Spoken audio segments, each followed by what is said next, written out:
Hello, church family. It's 2 Minute Tuesday. It's no secret that the church in our culture is as divided as any other part of our culture. From this division comes the question, what exactly is a Christian? At the Last Supper, Jesus answered this question in one simple sentence. He said, "If you love me, keep my commands." We get the Christian life wrong when we skip the first half of Jesus' statement, and we almost always skip the first half. We want to start with the second half of Jesus' sentence, and that is, keep my commands.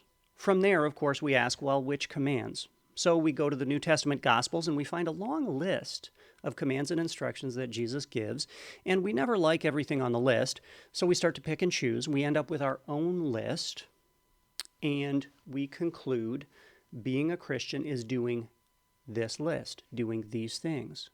Not surprisingly, we find ourselves at odds with and sometimes at war with other people who call themselves Christians who came up with their own list. Who's right? It turns out that we're all wrong. All of us are wrong because we skipped the first part of Jesus' statement, if you love me. When it comes to the Christian life, that's the right place to start. Christianity is not primarily a set of rules and rituals.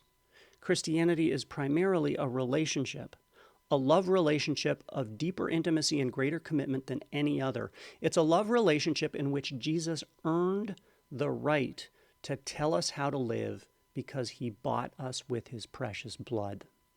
Our motivation for keeping Jesus' commands, all of them, is love. It has to be love, because the only way that we can fully embrace and submit to every one of Jesus' commands is if we fully, completely love Jesus.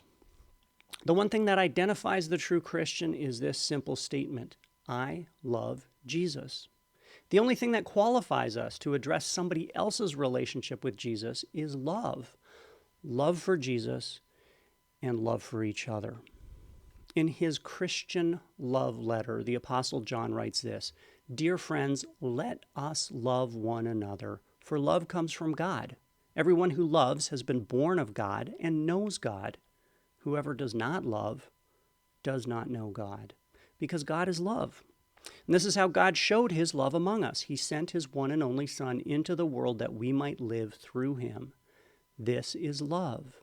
Not that we loved God, but that he loved us and sent his Son as an atoning sacrifice for our sins.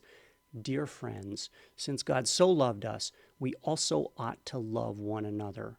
No one has ever seen God, but if we love one another, God lives in us, and his love is made complete in us." It starts with love. Love is the right place to start. We are not in any position to know what to do or to tell anybody else what to do until we are filled to overflowing with love from Jesus and love for Jesus.